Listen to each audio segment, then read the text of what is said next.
stand here this morning representing her worship the Mayor, Councillor Brenda Ramsey, who is unavoidably absent, but she has sent her tribute to this noble man.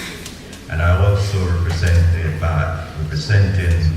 our Member of Parliament, Honorable Peter Bunting, who they are and specific duties at this time. Our tribute from the Mayor and also sentiments expressed by the members of the Parish Council, all 15 divisions.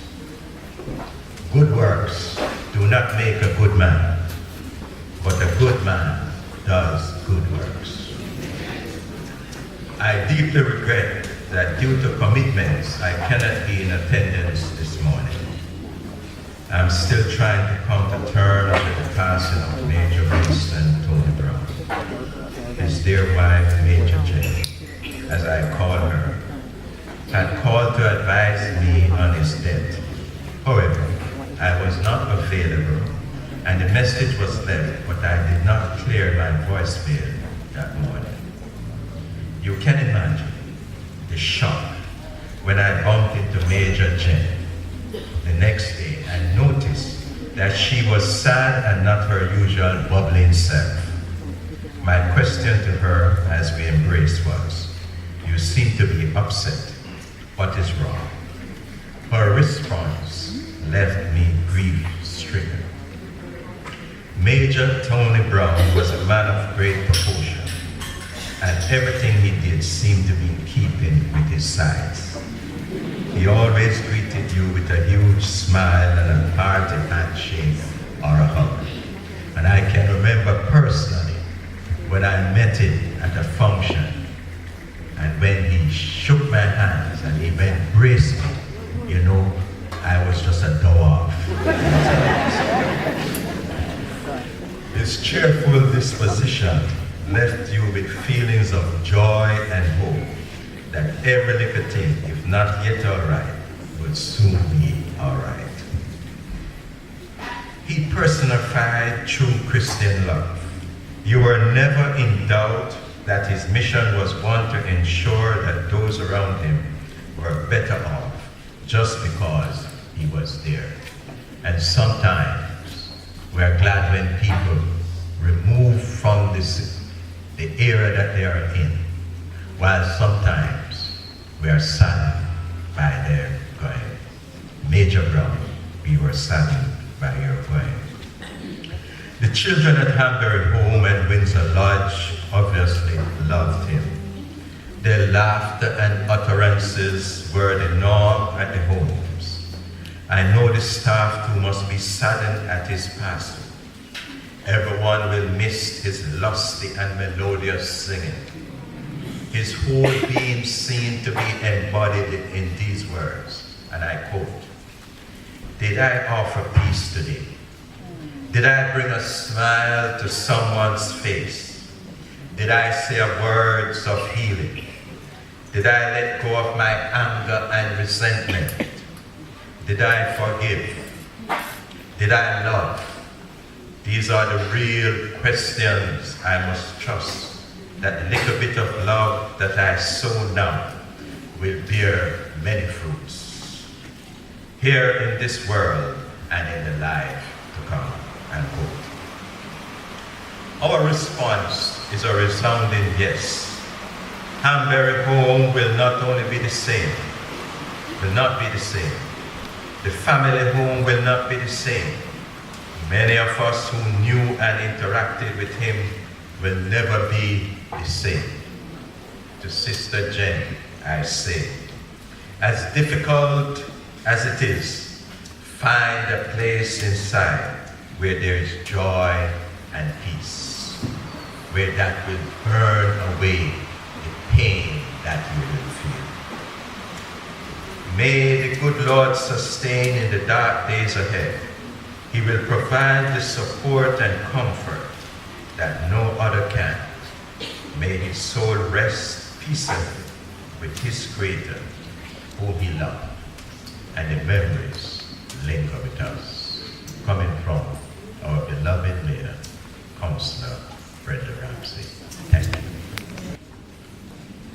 Officiating ministers, Councillors Oliphant and Brown, officers of the Salvation Army, Major Jennifer Brown and members of the bereaved family, staff members of the Hanbury Home, all dignitaries present, ladies and gentlemen, boys and girls, good morning. I'm here to pay tribute to Major Winston Brown on behalf of the Advisory Board of the Hanbury Home. Major Winston Brown, still fondly called Captain, also known as Tony Brown, was not only big of stature, but big of heart, especially when it came to his children. He loved children, as was evident from the many projects we saw him undertake at Hanbury Home. I can tell you, he was the happiest man when surrounded by his 71 children, 68 of whom are his stepchildren, children from Hanbury Home, and 3 his own children. Even though Major only spent 4 years at Hanbury Home prior to his passing, he had many plans for the home. He wanted to make Hanbury Home as self-sufficient as possible. One of the ways in which he sought to do this was through the rearing of livestock. He would seek to ensure that the livestock received the proper care and maintenance. And whatever he could manage on his own, he was sure to go outside to the experts to get help. In his quest to improve the physical plant of the home, Major was instrumental in improving the bathroom facilities for the children. Under his stewardship, a wellness center was constructed at the home. Some of you would refer to this as a sick bay. Major was always looking for ways to improve the facilities at Hanbury Home. Major had a noteworthy skill, which we will all miss greatly. That was excellence as a counselor mediator. He was skillful at resolving disputes, and his aim at the home was always to have children return to their homes, having resolved the many disputes and conflicts which caused some of them to come to Hanbury Home in the first place. He was keen on family life. He himself was a great father figure and mentor to the many children. This was already alluded to by previous speakers. Then there was Major the singer. Do you know that singing was one of his passions? I shall never forget how after some devotion before an advisory board meeting, Major would burst into song. He would always sing whenever he had a chance. Major's calm presence and manner will certainly be missed at Hanbury Home. He was what we call in Jamaica a cool guy. Never apparently ruffled, non-confrontational in his manner. In fact, I've never seen Major angry. Major and his wife, Major Jennifer Brown, formed a formidable management team at Hanbury Home. I can without fear of contradiction say that due to their efforts, Hanbury Home is still considered to be one of the best run children's homes in Jamaica.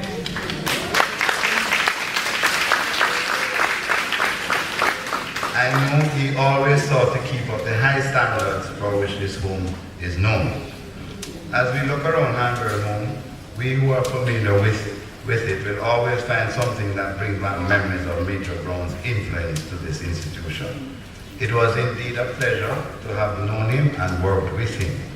On behalf of the advisory board, to Major's dear wife Jennifer, his immediate family, the huge Hanbury Home family, and the Salvation Army, we extend our deep sympathy on the passing of this star. Jamaica has lost an outstanding father figure. May his soul rest in peace and light perpetually shine on him. Thank you.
celebrate the life and legacy of our dearly departed Winston Brown.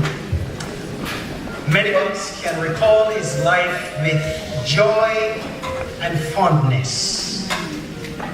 There's no doubt that he has indeed impacted a number of lives, and this is evidenced by the number of persons here present today. I certainly recall my first encounter with Major Winston Brown, or just Brown, as we oftentimes called him. It was back in 1997 that I first met Winston, and from that time on, when we were together, it was a good time of laughter and joyful recollection. We were half-session mates in the Salvation Army Territorial Training College, with our rooms right next to each other.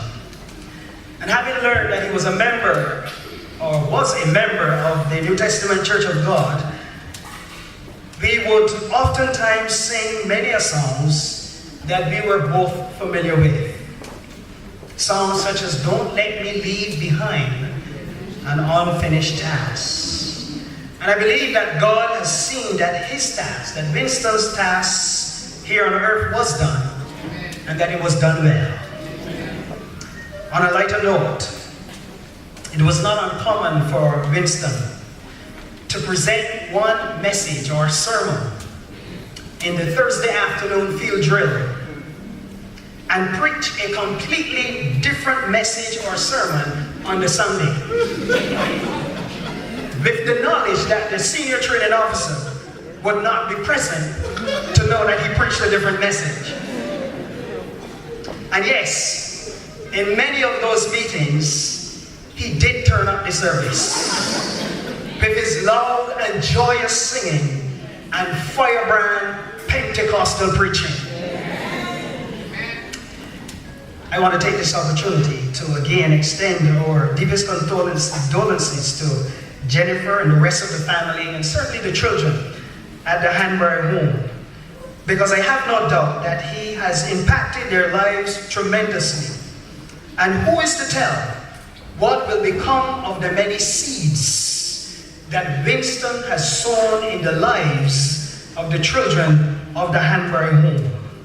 We look forward with joyful anticipation at the germination and the growth and development of those seeds that he has so lovingly planted and invested in those lives, so that his physical and his spiritual legacy may live on in those lives he has impacted.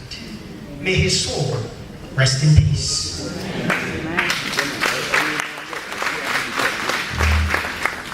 Colonel Devon Horton, Lieutenant Colonel Jonas Mackenzie, Major Darren Wilkinson, Major Joel, and members of your wider family, counselors, other members of the clergy here today, members of the Board of Management and Chairman of the Advisory Board of Hanbury Home, members of our business community, school attendees, principals, ladies and gentlemen, members of the Kendall community, children. Major Winston Brown, if he were here, would assure us not to worry for him, because death is nature's expert advice to get plenty of life. There's unanimity in the belief that Major Winston Brown was here and left his weight here. One of the smallest of Major's 71 children here at Hanbury Home rushed to Major Jennifer Brown a few days after her husband's passing and commented, "Major, I hear that Major Winston gone to heaven. When is he coming back?"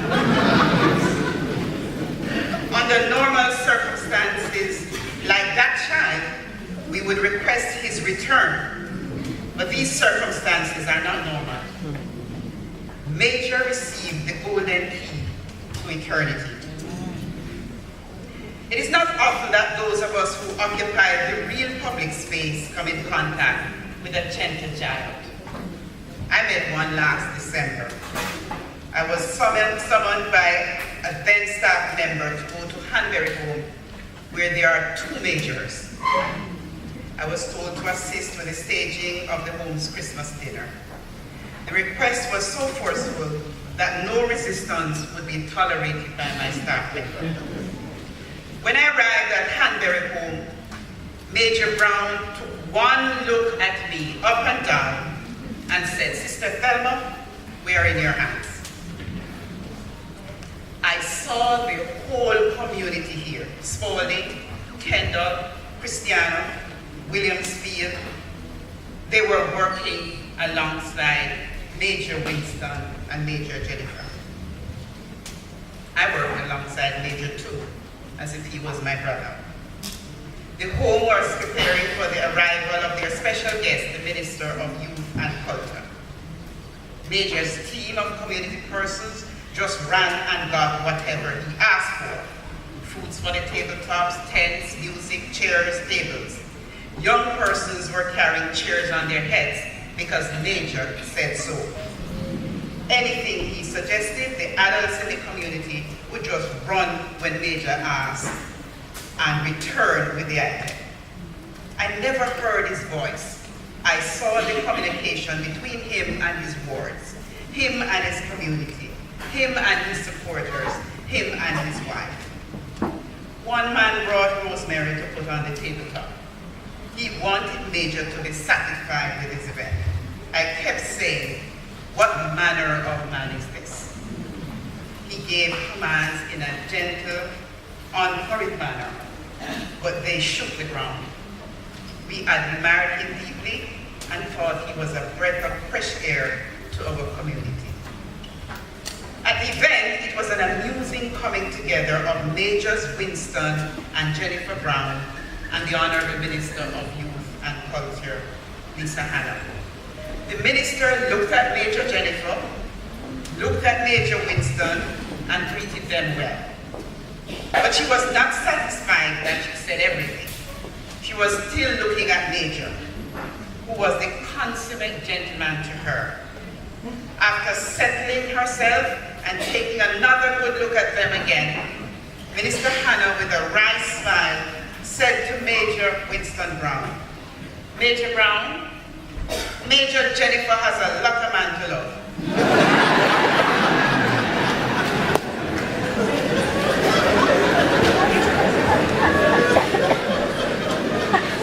I interpreted that to mean, wow, he's a real big man around here. What a Christmas laugh we had. I still enjoy the delightful banter. Major spent every second of that moment with us preparing for the event. The children adored him. The glint in his eyes when he spoke to them revealed a man who gave the full measure of devotion and service to his community. He spoke quietly and meaningfully. We found him an interesting man. We invited the family to an event on Father's Day last June. We watched in awe as he reveled in the joy of hearing his son Joel speak about him live on a radio broadcast. He sat there and listened. He looked at Joel and the communication was understood. I love you dearly, Joel, my son. He seemed to have said. But Joel was very vocal on radio about his father.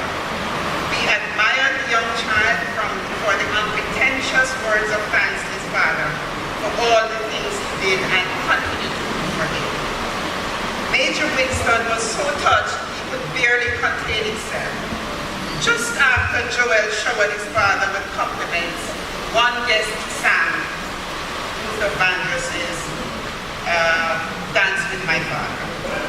I cannot explain the tumult of joy that we shared watching Joel as he tried to close the embrace around his father's waist and then dancing with him. It was a moment I will never forget, and I'm glad I was there and that Major was there with Major Jennifer on Father's Day. The most distinctive feature of Major was his great throbbing heart, which he extended to his community. He was thoughtful in substance and civic in tone. The vigor of his spiritual life was in exact proportion to his size. He provided great company for the Major, immeasurable inspiration for the children, and a source of strength for Hanbury Home and its community. He leaves a legacy of continued commitment to the ideals of the Salvation Army Home for Children and an expanded vision of the purpose and meaning of family, service, life, and humility. Major possessed what many among us do not have. He had manners. He was courteous and forthright like a good Trelawney man. What he could not say, he sang. His beautiful voice would stir every sinew in anyone within his voice range. And when he sang Beulah Land on the eve of his transition, he meant what he sang. This time, he could not say it, he sang it. Major was made to transcend these things. He was destined for service. My research revealed that he had an unquenching desire to be with an organization which gave service to the nation. My research suggests, too, that he escaped politics because he just loved people. His tenure in Suriname and St. Lucia became the platform on which he launched his devotion to his work. One story is told that on one of his service experiences overseas, the reception from the community at his church service was not good, but Major persevered and launched his roadside retreat. It was said that a competing organization called the fire brigade on him during his fiery service. When the fire engine arrived, Major gently told them that there was no physical fire, but the fire of Jesus had taken over the meeting and they should sit in the congregation and be cleansed. Of course, the firemen were converted before they left with their fire engine. That is the measure of the man, an unceasing man, a relentless man, a resilient man, a courageous man, committed to his calling. Major was the harmony that bridged the generations and levels in the home. Major approached his administrative business with forensic detail. He wanted everything to be right. He was smart and quiet. He would size you up long before you notice his size. Major Jenny, be comforted in the knowledge that our community shares your sorrow with you. Joel, the children, the staff, and the Salvation Army community. We miss you, big guy. The detailed preparation that Major Winston made to enter the promised land by way of his unexplained prayer and singing during his travel reflects a man whose heart was in the right place. His service here is ended by his genuine love, goodwill, and commitment to the development of this facility and the children who reside here. That love was not coded in anything else, but a desire for the success of the children was their chief guardian. He knew where to access help as long as it was for the children of Hanbury. Major epitomized the mantra that you achieve yourself by sharing yourself